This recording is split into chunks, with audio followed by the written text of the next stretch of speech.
Snaps. Snaps. Maybe a clap.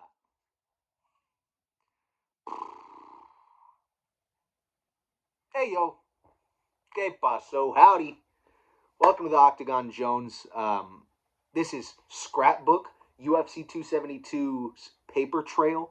This is where we go over the previous pay-per-view and discuss the, the implications and, what happened and what's going to happen moving forward based on the poise and circumstance of, what we just witnessed on the pay-per-view. This week's being UFC 272.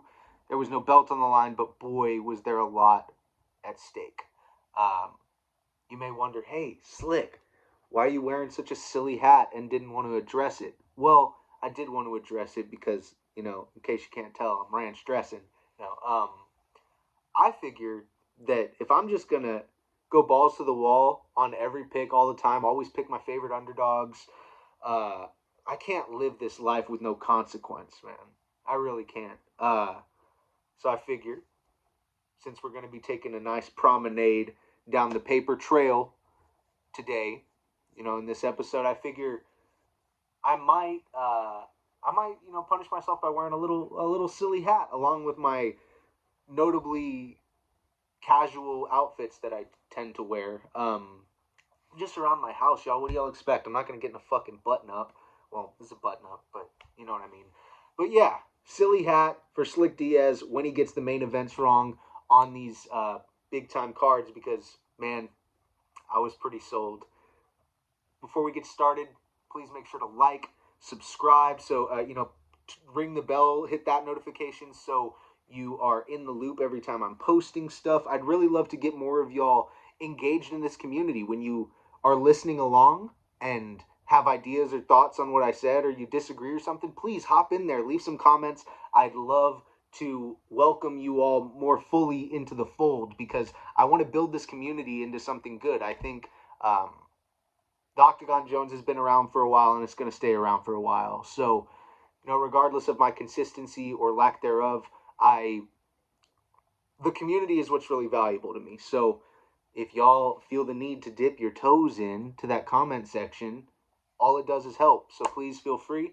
If you want to support the programs or whatever, send me a cash app at Slick Diaz, $Slick Diaz. Just trying to get by, man. Just trying to bring you all this content and survive out here, partner, on the paper trail. So before we get into anything of note, I'll just give you a brief, quick rundown of what happened so you're not left grasping for, oh, what happened in this fight, though? Why didn't you cover it, right? So, first fight of the night, we had Dustin Jacoby taking Michal Oleksiejczuk to a decision. Hard-fought fight for both of them. Both of them had their moments, but, Jacoby ended up getting it done. Anushka, stop. No, for real. Stop. Oh, man. This dog. Ludovic Klein takes Devontae Smith to a decision as well, and then Tim Elliott takes Tagir Ulanbekov to a decision. Then Marina Moroz takes out Maria Agapova. That one's easy, but it always trips me up. Takes her out in the second round. The fighter out of Ukraine getting it done in a big, stellar moment for herself, putting a capstone on a previous rivalry, so that's cool. And go her, all solidarity out there to Ukraine and everyone being affected in the international conflict. Some questionable decisions on the next two. Sorry, I got a text. Nicholas Nigumaranu got the win over Kennedy Nzechukwu. Kennedy had these eye-poke infractions that forced him to lose a couple points. Nigumaranu ended up taking it on the cards, so what are you going to do? And then Marina Rodriguez had a close fight with Yan Xiaonan, and that's the way it goes. I mean, some people probably scored it the other way, but I'd like to know your scorecards on those two fights if you had them. Marina Rodriguez getting it done, though. Jalen Turner gets a KO TKO on Jamie Malarkey in the second round. He's just too big, man. That guy's a problem. Sergey Spivak gets the round one knockout of Greg Hardy. Greg Hardy woke up, get the fuck away from me, to the ref and the doctors. So, that's something. And then, All right, so I've got a few post-it notes, the things that happen after the fight, like whether it be call-outs or interviews and stuff like that. Just, what happened in the moments after the UFC 272 exchanges that I thought were notable. So, Bryce Mitchell, after his big win versus Edson Barbosa, he was getting 45 to show, 45 to win, and he got on the mic and had a beautiful, incredible moment about, sick, kids with, special diseases, I guess, in Arkansas. And he said half of his whole fight purse is going to Arkansas children and, the children's hospital or something. And Dana White came and said, no, don't give them your $45,000. I'm going to give them $45,000. You keep your money. So that's that was a pretty cool moment. Bryce Mitchell said he's still going to give some because he feels like he needs to, and that's what's inside of him. So, great move by Dana. He didn't give him a bonus, which I think he should have. I think he should have given Bryce a bonus, but it is what it is. He kind of gave him that bonus in that way, so I'll cut it some slack, I guess. After Colby Covington got the unanimous decision victory over Jorge Masvidal, he immediately called out another ATT fighter, lightweight Dustin Poirier, who has mentioned that he wants to move up to 170, but this will make 4 former ATT fighters in a row he will have fought, besides Kamaru, if he gets it, which I don't think he's gonna. I don't think he's gonna get the Poirier fight, but so he will have fought, let's see, Robbie Lawler, Tyron Woodley, Jorge Masvidal, and then Dustin Poirier. So he's kind of going down the list of who he wants to take out next from that team. It seems that stop. No. Seems like he's definitely got some business he wants to handle with those ATT boys. Stop it. I'm sorry. This is just my life. I try to make the show as calm as possible, but some craziness in my life. After Holland's big, I think round 2 KO of Alex Cowboy Oliveira, he calls out D-Rod, Daniel Rodriguez. He originally called out Cowboy Cerrone, but stop. But he then realized that D-Rod had gotten at him a while back and said, hey, respectfully, that's my OG, and if you want to get to him, you got to fight me first. And Kevin Holland resonated with that, so be on the look. Maybe that is a fight that could happen in the near future. Kevin Holland and Daniel Rodriguez, right? And the last one before we get into the notable parts of the actual card, Umar Nurmagomedov, after his victory over Brian Kelleher, got on the mic and said he wants a quick turnaround, like this week or next week. He already wants to fight again, and I'm a huge fan of that. When fighters want to step up and return to action and be on, it's like they didn't even leave the stage. I think that's incredible. Makhachev missed out on an opportunity to do that with RDA this week, and I think Umar Nurmagomedov, if he's able to fight again very quickly, I think his star will thank him in the long run. I think that will be a great move for him, and he definitely should, because it will make him very popular, and he's got the skills to match the impending popularity. All right, so for the early prelims, the only real thing of note for me was that Umar Nurmagomedov is actually probably better than I thought. He's damn good. He usually fights at bantamweight, but he fought Brian Kelleher at featherweight. I had a little kerfuffle on my Scraptitude fantasy lineup this week, but nonetheless, I knew Umar Nurmagomedov was special, and he proved it. He got Brian Kelleher out of there in 1 with the quickness. I mean, the kid is awesome on the feet, and he's just coming in and wiping dudes out on the ground in the UFC. He's now 2-0, 2, I think, first-round finishes. His debut might not have been a first-round finish, but I believe it was. So, yeah, I mean, everybody look out, because the torch from the Dagestani torch from the crazy mountain, it's being passed to, it's being lit, multiple torches to multiple fighters. Just because Khabib is gone, guys, doesn't mean that he's not very, very present in the modern landscape of MMA. He's here. You got all these fighters coming up, and I think it's exciting. The evolution of a specific area becoming like the best savages in the world for mixed martial arts is something that's really, really cool. I think it's an awesome part of MMA culture, and big ups to Dagestan, bro, because it's such a cool piece of MMA lore. And all these guys are good. All these guys are good, man, for real. So I'll just leave it at that. I don't want to linger too long. But Umar Nurmagomedov, buy stock now while you can. I've been telling you. As far as the prelims go, Marina Moroz and Maria Agap. Fuck, that one. Like I said, it trips me up every time. Agapova. They had this little rivalry. They used to train together, and seemingly the rivalry was righted. Marina Moroz got her big win on the world stage while Ukraine is enduring their hardships. So I'm sure that was a big moment for her, and she had a great post-fight mic moment. So she's a good fighter, man. Like she had some missteps, but I think that she proved herself over the dangerous Maria Agapova. The other things that are of note from the prelims are I'd really like y'all's scorecards for Negumereanu and Nchekwu, and then Rodriguez versus Yan. If y'all have them, let me know how you scored those fights.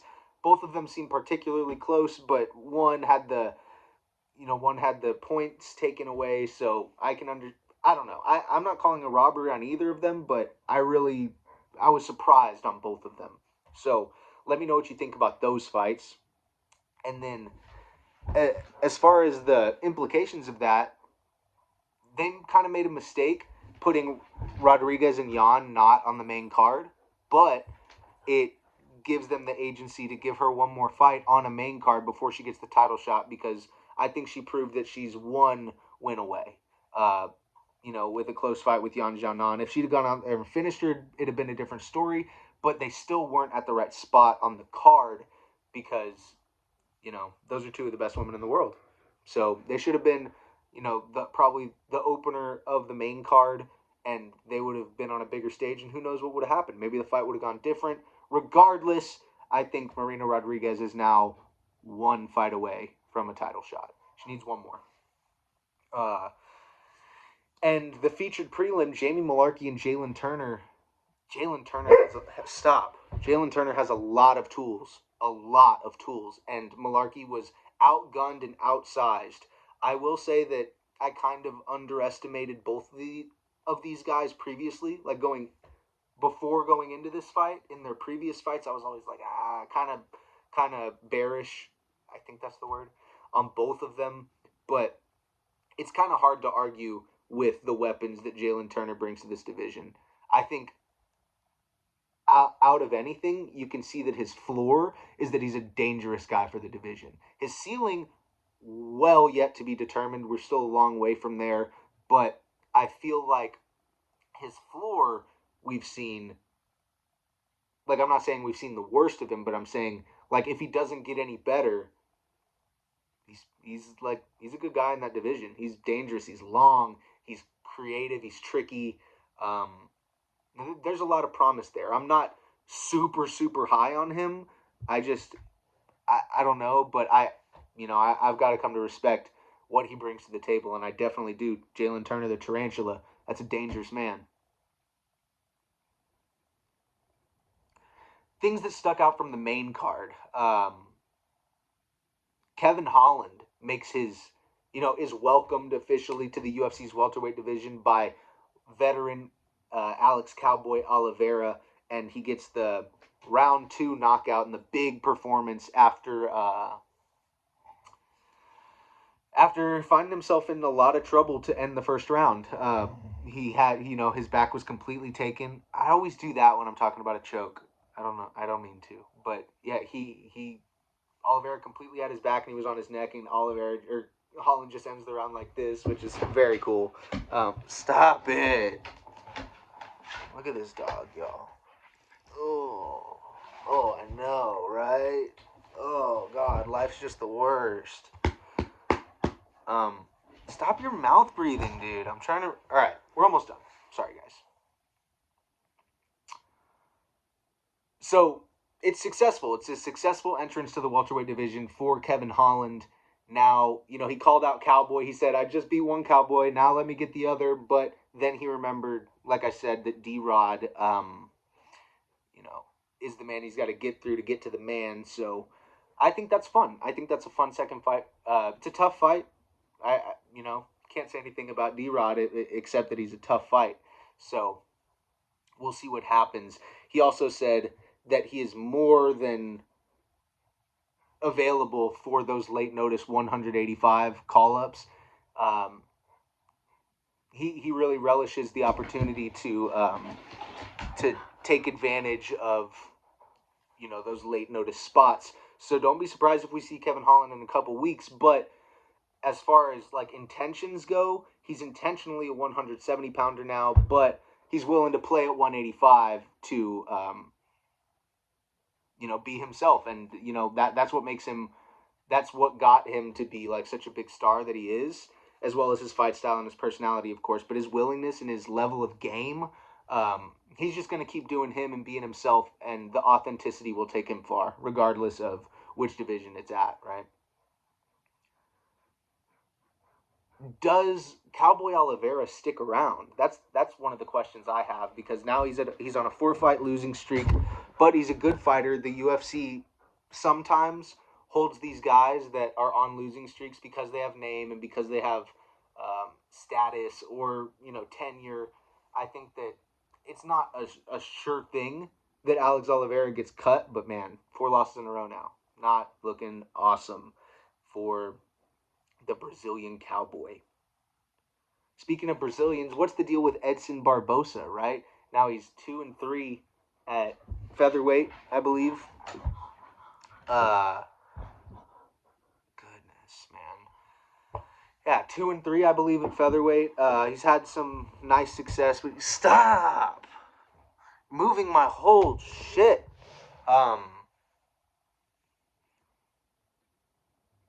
Yeah, I don't know. I think there's a lot of places he could go. I don't really know what's next for him, and I don't know what his deal is, because skill for skill, one of the best fighters in the world, but it doesn't translate all the time. And Bryce Mitchell, on the other hand, is for real. He's a problem for everybody. He's a danger to that division. That's a bad, bad, bad man, and people don't like him. He said some choice stuff that's particularly wild.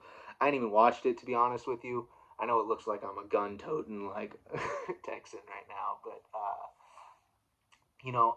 I didn't dive in or see what he said. I know that guy's a good cat, even if he's got some wild opinions and he's willing to share them. Like, I know a lot of people like that, and it's just, I don't know. The whole political correctness thing, it's a slippery slope. I don't ever want to get into that kind of stuff, but he's very well liked by a lot of the community, and he's also very well disliked by a lot of the community, but not in the way that Colby Covington is. It's a totally different thing. I think that Bryce Mitchell is a good guy in, outside the cage and inside the cage. He's going to bring us excitement for years to come. I think he's got a great road ahead of him towards his future, however he decides to handle these things. Stop, man! Yeah, we'll see what happens with Bryce. We'll see what happens. He excites me every time he fights. You can tell he's got a good heart. He's in it to give back and help people, and that's nothing to throw a stick at or waggle a whatever. Yeah, I don't want to get too much into that. It's just I think it's a bummer that a lot of people don't like him, and it's probably a bummer that he said some stuff that made a lot of people upset. He probably should have had some better foresight, but freedom of speech and, this is a world where, just voicing opinions these days voicing opinions or thoughts and, willing to engage in, a conversation about things. I'm not here defending, because I heard he did talk about some stuff that is particularly sensitive material, and I don't want to even get into that stuff at all. But I know that's a good kid, and he made a mistake talking about some stuff that is particularly sensitive for some folks in the manner that he did. Yeah. Yeah. Good kid. And he's for real in the cage. He's really that guy. So we'll see what happens as far as his contention is concerned. The co-main event. What's Moicano's status after coming up short? I mean, he's made quite a name for himself in the past couple weeks. He had a great performance over Alex Hernandez and then comes in and has this war with RDA where he just keeps on coming and comes on late in the third, even though it probably should have been stopped. His stock definitely is on the rise, even though he did come out empty-handed that night. Big money Poha for Renato Moicano, and I'm sure we'll see him in some exciting fights in the future. RDA, on the other hand, has a couple options. I'll give you a few. I'll give you a handful, but I don't know what to do, for real. I think that he called Masvidal out if Masvidal were to win, so he could fight for the BMF belt. That he deserves a shot at the BMF belt. I mean, no question, right? That's RDA. That's a bad man, an original gangster. But I'd say 5 potential fights with fighters that aren't booked that kind of make sense. Conor on his return would be cool. Then you've got a rematch with Tony, which would be cool. You've got Chandler, which I mean I'm not huge on. I wanted that fight back in the a little bit ago, but now I'm not so sure. He could fight Gregor Gillespie or he could fight Fiziev. People were talking about maybe he could fight Makhachev, but Makhachev is now going to be booked with Dariush. So it's a clusterfuck, but RDA's got some options. He comes off well, after a very fun fight with Renato Moicano. Some things to take away from the main event.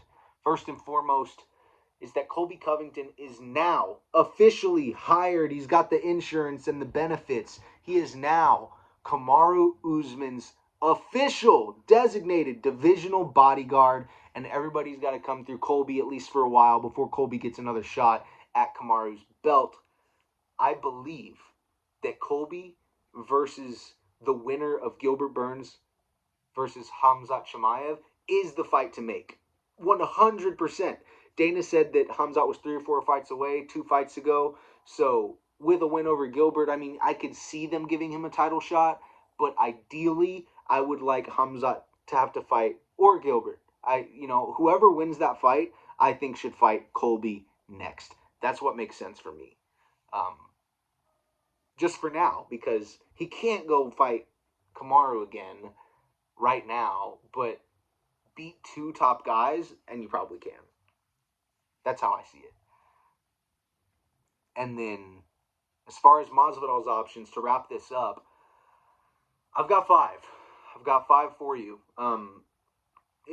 Let me start by saying this wasn't a promising Masvidal performance. If you are a game-bred fan, he looked slow. He looked flat, like he said. He said that he was flat tonight. The wrestling, he said it wasn't there. He grappled decently well with Covington, but the gas tank really wasn't there to support him. On the strikes, he looked slow and not as, he just looked a little different. I'm not counting him out in the future. I'm not saying he's washed, but it definitely wasn't a promising performance for him being a 37-year-old. Colby's 34, still got time to make, another push at the title, but Masvidal is probably resigned to just some big storyline fights here moving forward. I mean, we'll see what happens. You never know. Masvidal had some interesting glimpses of brilliance in the fight, like when he backdoor escaped off of Colby when he had his back. It was pretty sick, but then Colby immediately recovered and had his back again. Tough night out for Masvidal. I was pretty bummed, but what can you do? I'm a stalwart believer in the Church of the Undergod, Lord of the Underdogs, and I'll probably forever remain faithful, even though, man, it's a dirty business. It's a dirty business being in the underdog game. If I'm Masvidal, these are the most enticing fights for me. I'm going to start at 5 and end at 1 with the most exciting and enticing fight, and then I will let you go. So number 5, he could have the grudge match with Leon Edwards if Leon Edwards loses to Kamaru Usman coming up. That'd be pretty interesting. I think you got to do it like next or never. Yeah, that one's probably not going to happen, but we'll see. I don't think it's the worst idea for Masvidal. I think that Leon Edwards is definitely super technical, and it'd be a tough fight for Maz. But that's number 5. Number 4, take Dos Anjos up on that. If Dos Anjos gets another big win, let him fight you for the BMF belt at 70. Just my opinion. Probably not going to happen as well. Number 3, the third most enticing option for Jorge Masvidal right now would have to be a rematch with Colby. But I mean, he just got grapple bleeped for 5 rounds, so he hurt Covington. All that's well and good, but I don't see an immediate rematch happening. The second most enticing fight for Gamebred right now is probably a rematch with Nate Diaz. Nate Diaz always said, or Jorge always said that he'd give him the rematch because of the doctor stoppage and stuff, but it never happened, and now Masvidal is on, quite the skid, and Nate is saying that he has one more fight, and that's it with the UFC. I'm not so sure how sold I am on that, but regardless, the clock's ticking on those.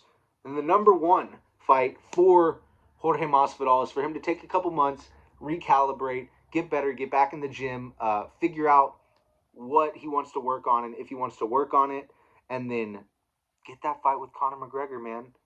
Gamebred versus Notorious. It doesn't get bigger than that, regardless of how many losses either of them has on their back right now. I think that fight is spectacularly spectacle-y. It's quite the spectacle. And those are 2 of the biggest names in the entire sport. I think that if I'm Masvidal, I want Covington, Diaz, or McGregor right now. That's what I got for the paper trail. If you like this, make sure to like, subscribe, leave a comment letting me know, hey man, you do such a good job on these, but you need to take off the stupid hat. Or, hey man, leave the hat, but you fucking suck, and the only reason I watch is for the hat. Let me know. Regardless, I'd love to hear from you guys. Make sure to share it if you enjoy it, because that's the only way for my channel to grow. I've been Slick Diaz. I've been with my stupid hat, with my very disruptive dog, in my muted blue casual garb, as always. This has been UFC 272 Paper Trail. I'll see you on the flip side, partner. Thank you.